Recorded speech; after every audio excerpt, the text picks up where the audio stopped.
Now you guys probably already know this car. This is the EQS Saloon, which is meant to be an electric S-Class. And frankly, it's all but, having a really boring soap-shaped design and an interior that just does not match up to the combustion version of the car in any way. Mercedes have now made this, the 7-seater EQS SUV. And you might write it off thinking versus the GLS combustion car, just like the S-Class, is probably not all that. However, you might actually be sleeping on what might be a better alternative regardless of the fact that it is electric, because there's a number of things about this EQS SUV that really stand out and make it an attractive luxury car, and that is regardless of the fact that it is a full EV. So today I'm going to give you every detail about this car, both inside and out, and then we're going to drive it, and I'm going to fill you in on why I think this might actually be a really viable option for you if you're looking for a 7-seater. So let's check out the brand new EQS SUV 450.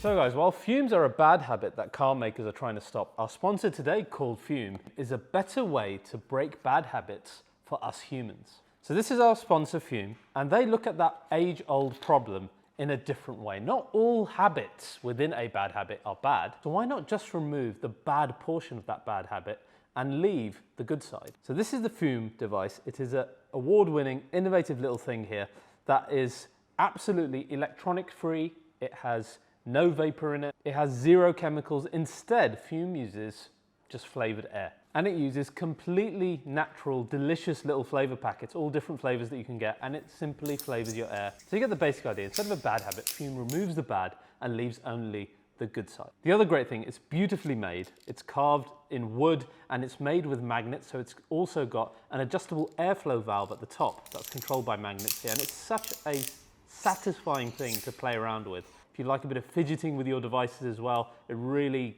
de-stresses you by using it. They just launched a magnetic base stand in January that you can, again, attach this onto, and it's another little thing to play around with. And when I first tried it, I must admit, it had a lot more flavor than I thought it was going to, considering that there's 0 electronics and it's just flavoring the air. Really nice shape, really nice build. I think it's really going to help a lot of people. They got 150,000 customers worldwide already with loads of success stories.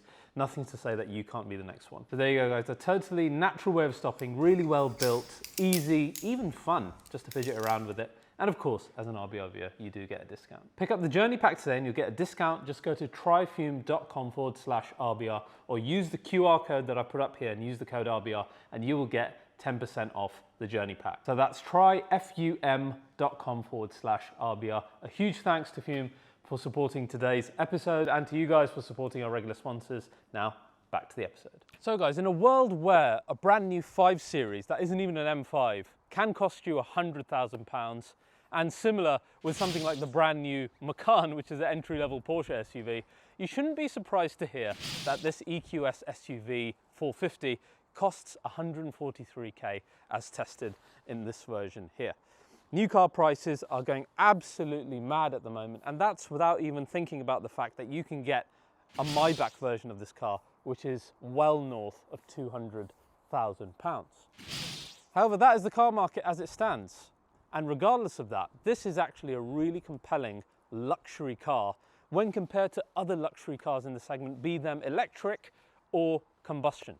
Now, one thing I think we can all agree on is that while performance cars generally become worse when they become EVs because you lose all the emotion and the engagement, luxury cars actually are much, much better suited to this format because they're quiet, you've got less vibration, you've got effortless power delivery and no interference from gear changes, etc., better sound insulation. All in all, it just makes so much more sense for the luxury side of the market to be an EV bias market. The 7-seat market, though a niche, it's really important to a lot of people because a lot of people have big families, and having a really good electric luxury car in that market is important. Mercedes actually make 2.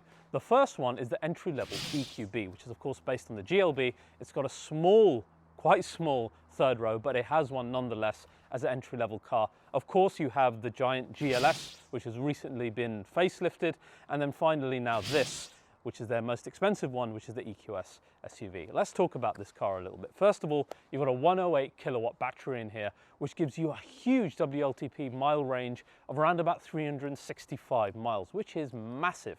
And in reality here, in the dead of winter while I'm filming this, it is still quoting around about 300 miles for a full charge, meaning that we are pretty damn close to that WLTP figure, which is very impressive. All cars in the UK come A as 7-seat and B as 4MATIC. So that means all-wheel drive. We've got two permanently synchronous electric motors, a larger one in the back and one in the front.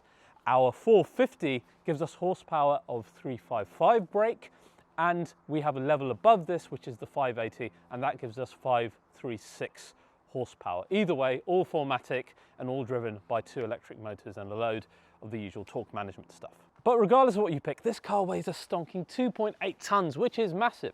Though I do think, in comparison, when you just look design-wise, it doesn't look as big or bulky as some of your typical SUV 7-seaters like the GLS, which looks huge in comparison and is actually 4 inches longer than this, though it's about the same height and the same width.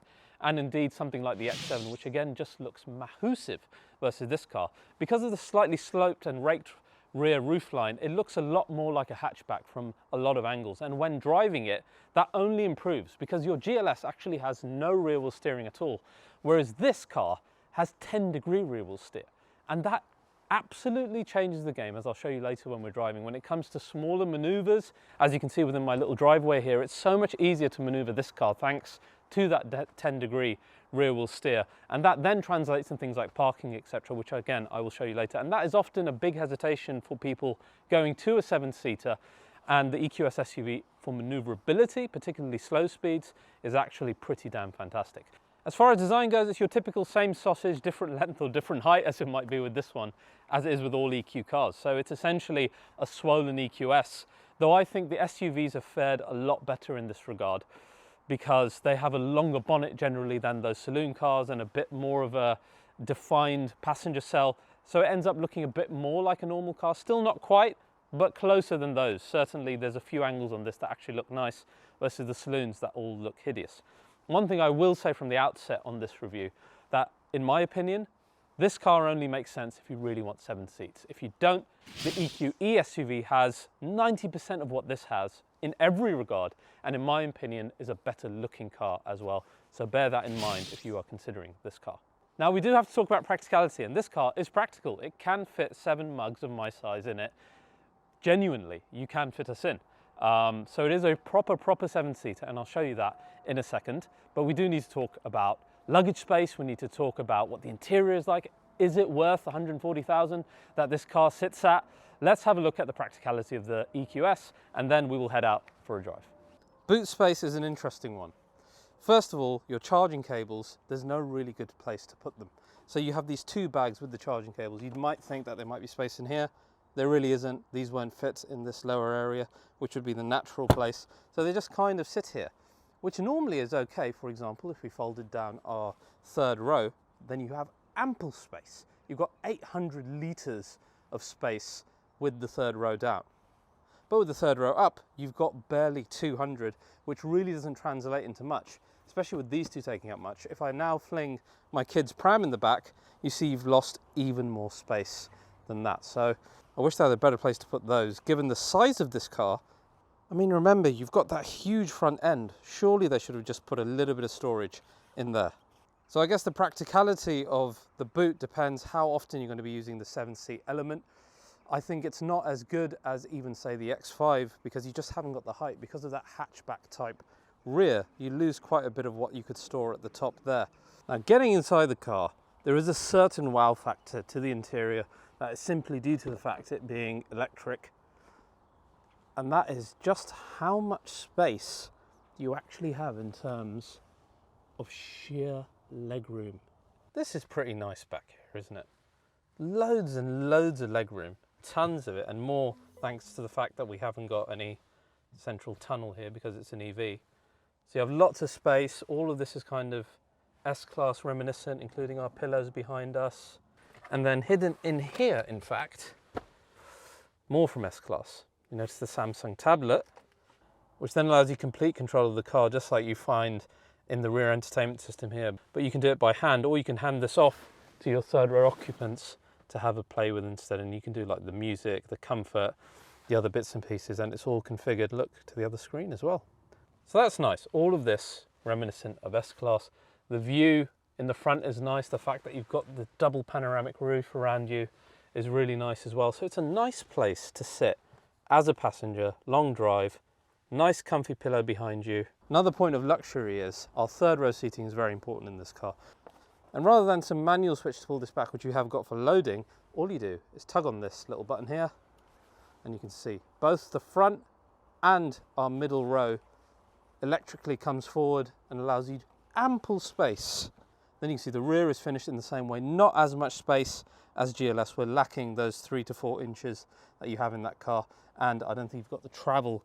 So really nice in the rear, and then again, just a tap of the button and your seat will start to go back. The nice thing is you can regulate just how much legroom you give the rear or the middle, because this is all electrically operated, so you can give as little or as much as you want. Right guys, now I'm going to try and squeeze in the back here. Let's see what a fully grown adult feels like jumping into this third row.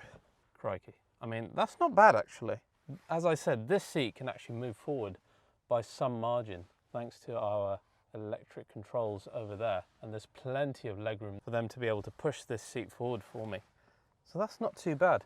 What's nice about the rear, you have got like some USB-C ports in here, got a nice armrest on the side as well. Actually a fairly decent amount of headroom as well. I'm 5'10", and you still got a good couple of inches, I reckon, above my head.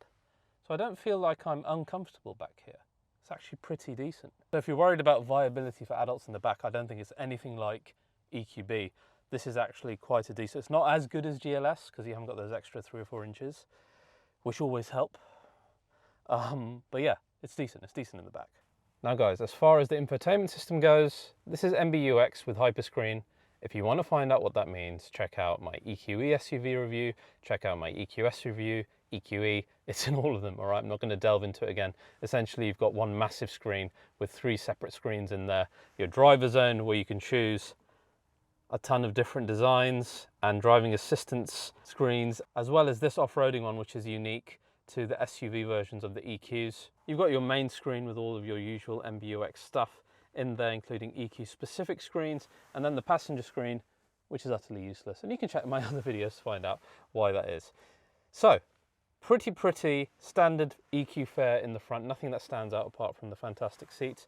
One weird thing I did find though, is with the car on, and you do get a nice startup sound in the EQs, which I appreciate.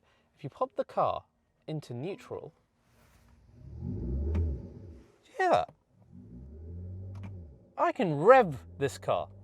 That's mental. And I know that's going to split opinion, but that's just funny. So I don't know if that's a new thing because I haven't discovered it in EQ before, but if you want to turn sound experience off, you can do that in here.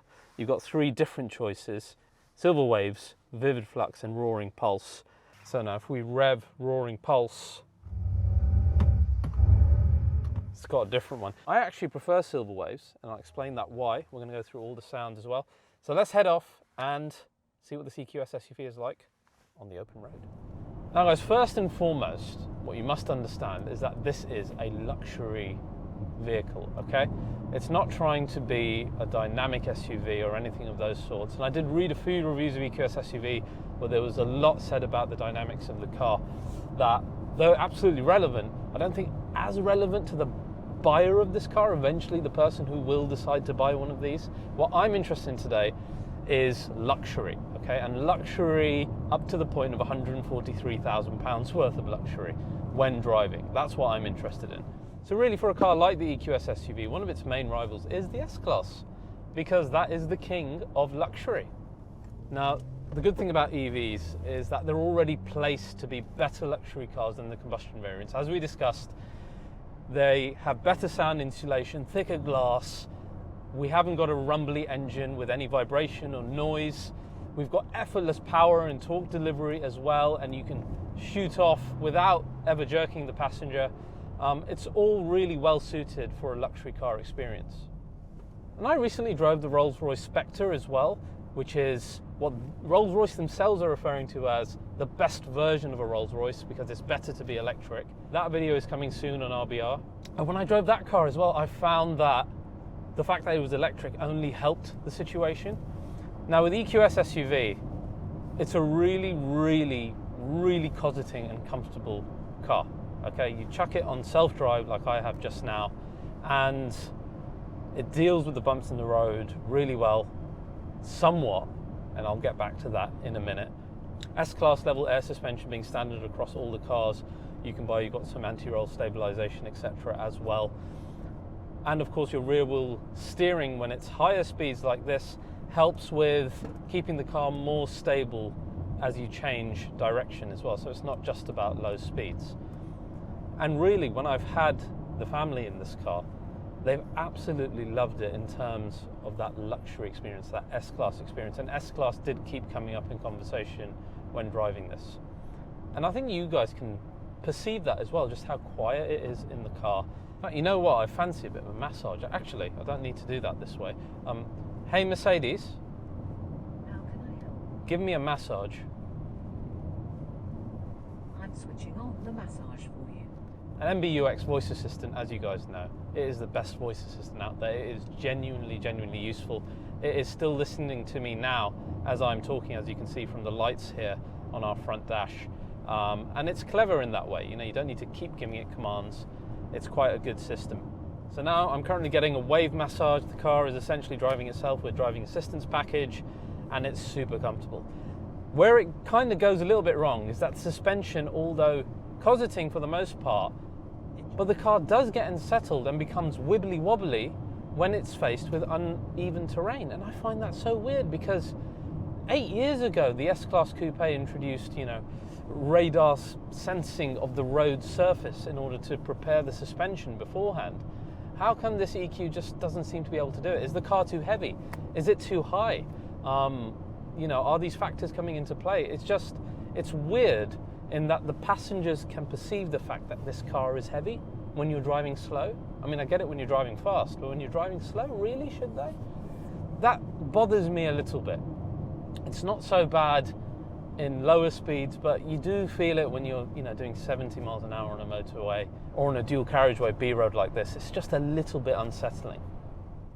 The big plus point this car has is its rear wheel steering, 10 degrees.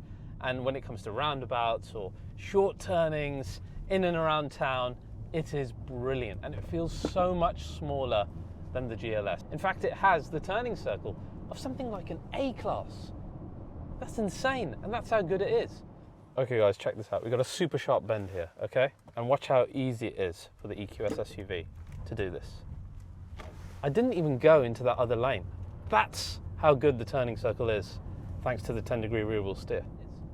Now, for example, one of the biggest annoyances that a GLS customer will have is when it comes time to park the bloody thing. Whereas with this car, with your parking assist on, let's say we're coming up to this space in front of us here.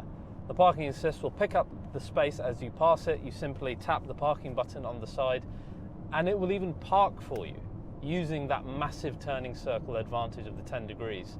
And it just makes life so much easier. Even if you don't use the assist feature and you're parking yourself, that is such a useful feature I found when driving this car. I don't like rear wheel steering in every single car, like certainly in performance cars, but in a luxury car like this, a big one, massive, massive plus point. So guys, we spoke about sound profiles. Now if we go into here, the thing I like about Silver Waves, if we slow down for a second, is that it's the one that sounds the most like a combustion engine rather than being some kind of spaceship. So if we slow down and then we accelerate, can you hear that? It's very, very combustion car sounding, right? And I like that element of Silver Waves. If we go into, for example, Vivid Flux, I'm not really a fan of this one, it's my least favorite. You hear that? It's very, very, very, very spaceshipy. Okay, let's do that again. Yeah, it's very Star Wars, that one. Then you go into Roaring Pulse, and this comes towards more the AMG side of things, right? I think this is the sportier one, that's why it's red, etc., etc.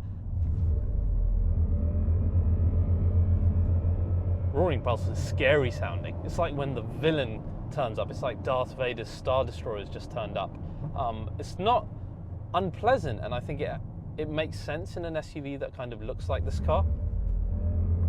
Bloody hell, that scares me. But I just prefer Silver Waves because it sounds a bit more like a combustion car, and I'm biased, I love combustion cars. Quiet is the other side of this that is really important in a luxury car. It needs to be quiet, and you've hardly got any wind noise in here. It's really imperceptible. It's almost like you're floating on air. It feels like you're in a bubble, and it doesn't help that the car's kind of designed like a bubble, and you're just gliding through the road. So that's really nice. Another part where you feel the weight of the car and it's unsettling are the brakes. The brakes just aren't enough for this 2.8 ton car. So the brakes a bit problematic, okay, when it comes to stopping this 2.8 ton thing, but that's when you're driving really quite fast. It's not something I think you're going to be doing all the time, but if you do have to come to a stop, it does become obvious to your passengers that you are struggling a little. Despite that, this is a luxury car that you're going to be driving a bit slower in a bit more of a measured way, and in this week that I've had it, for those purposes, I really enjoyed it. I do like this car, but it is £143,000, and as I qualified, every car is getting more expensive, but this is still 140 something grand, okay? And when taking that into account, that's probably the reason why there's hardly any on the used market. There is actually none as of the filming of this video. I can't find any EQS SUVs. I don't know whether that's because this is a new car, so there's none out there, or whether because people simply can't afford to buy it or don't think it's worth it given the way the EV market is going at the moment. Either way, if this was around about the same price as the GLS, I would honestly say to you, don't bother with the GLS, because this is a better luxury car. It feels less cumbersome when you're using it daily, whether it's parking, whether it's maneuverability in and around town. You've got really decent power as well. That is instant power, which makes this car feel nice and quick, despite being so large and so heavy. Self-driving, super convenient. You just tap it on, and apart from having to grab the steering wheel now and then, it will do everything for you. It's even got lane change assist. So driving assistance is particularly useful, especially when you're doing longer journeys, and you will do longer journeys in this car. 83% here, and we've got a quote of miles between 240 and 300 in the dead of winter. That's really good. And with luxury cars, EV specifically, and I said this about the Spectre as well, I liken range to be a more luxury feature than performance. I think the more range a luxury car has, the more luxurious it is, because the less you're having to charge and get your passengers to wait, and the longer you're going in your journey. So EQS in any of its forms really still is the king of range, particularly in the German market. But at 143,000, it's just difficult to recommend. And I would be tempted to say wait for some to come on the used market. If you don't need a 7-seat EV and you want something like this with just 5 seats, EQS SUV is really good. It's got 90% of what this car has, and you'll be very, very happy living with it. This is the car that you get if you need the 7 seats. So guys, that's my full review of the EQS SUV. As a 7-seat luxury car, it's hard to beat in the current market. It's just whether you think that price tag is worth it. If you've enjoyed this episode of RBI, as always, please do like and subscribe. It's hugely appreciated, and I will see you guys next time.